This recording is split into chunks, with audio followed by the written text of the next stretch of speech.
में विषय रहेगा हमारा पद और जिसे लिखा है सूरदास। आपको मैंने बताया था कि जो सूरदास है वो हिंदी साहित्य के कौन से भाग के कवि हैं? आदिकाल के हैं, भक्ति काल के हैं, भक्ति काल, भक्ति काल।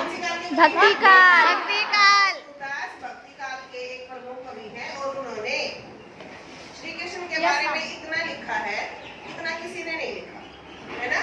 तो इनका स्थान अद्वितीय है।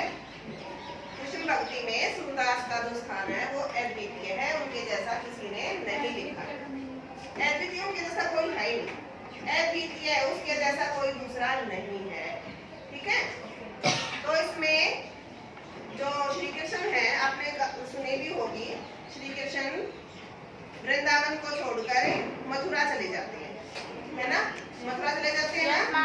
तो जब वो मथुरा चले जाते हैं तो वहां से उद्धव को अपना संदेश देकर गोपियों के पास भेजते हैं कि मैं संदेश कोई भी लगा लो कि मैं यहाँ से कुशल हूँ और वो मेरा ध्यान छोड़कर मतलब अपने काम में अपना ध्यान लगाए, कुछ ऐसा उन्होंने संदेश भेजा।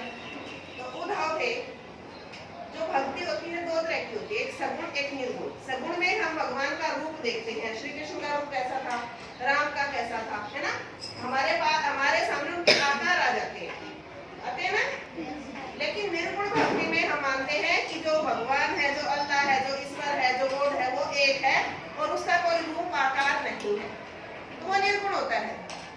तो गोपियां तो सगुण रूप को मानती थी, श्री कृष्ण को अपना आराध्य मानती थी, अपना भगवान मानती थी। लेकिन उद्धव उनके पास एक संदेश लेकर आते हैं कि तुम श्री कृष्ण की भक्ति को छोड़कर उस निर्गुण भक्त को, जो निर्गुण ब्रह्म है, जो भगवान है, जो ईश्वर है, जो अल्लाह है, जो भी है, उसको याद करो। ठीक है, अगर तुम इतना ध्यान श्री कृष्ण में लगाने की बजाय उसमें लगाओगी तो तुम्हारा कल्याण हो जाएगा। जब उद्धव अपनी ज्ञान की बातें गोपियों को बता रहे थे, उसी समय वहां पर एक भंवरा आता है, फूलों के ऊपर आता है ना? Yes ma'am. Yes ma'am. तो उनकी जब बातें हो रही थी उसी समय एक भंवरा वहां आता है।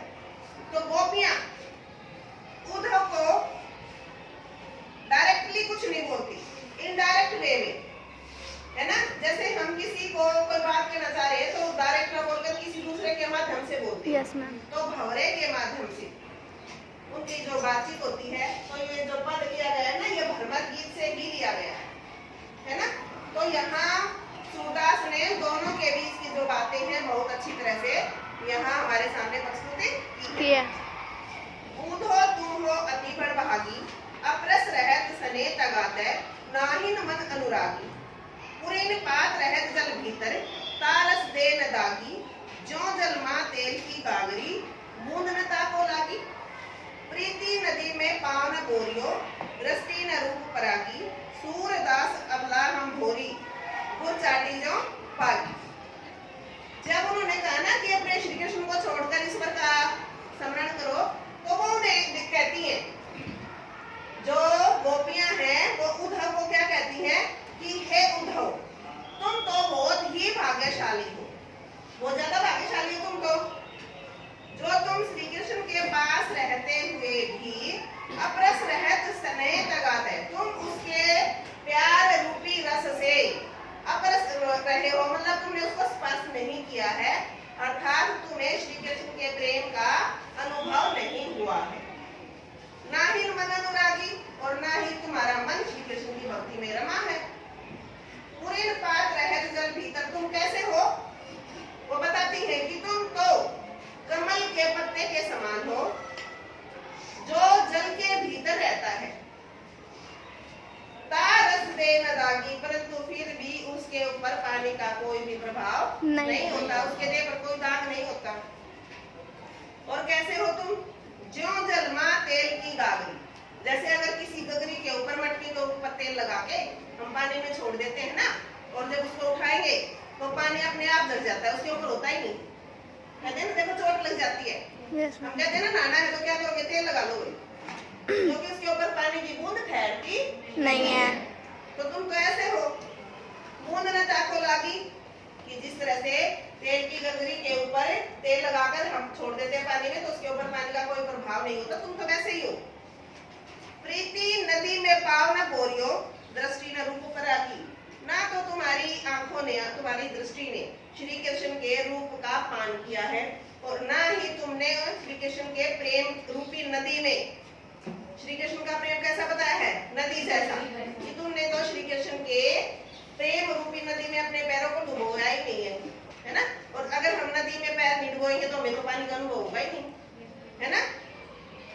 सूर्यदास अबला हम बोल, सूरदास जी कहते हैं, लिखते सूरदास जी हैं, लेकिन किसके माध्यम से कहते हैं, गोपियों के माध्यम से। हम तो अबलाएं हैं, कमजोर हैं, आश्रित है। कैसे आश्रित है श्री कृष्ण के ऊपर, गुड़ चाटी जो पागी, जिस तरह से चींटियां गुड़ में फंसकर या तो खत्म हो जाती हैं या निकल जाती है।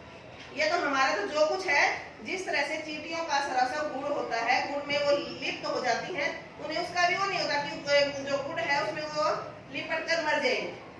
लेकिन उनका जो प्यार है, जो उसको खाना है, जो उनका आराध्य है, वो सारा क्या है, वो गुड़ है। चींटियों के लिए तो गुड़ है, और हमारे लिए गुड़ की तरह कौन है, श्री कृष्ण। चींटियों के जैसे हैं, और श्री कृष्ण हमारे गुड़ जैसे हैं।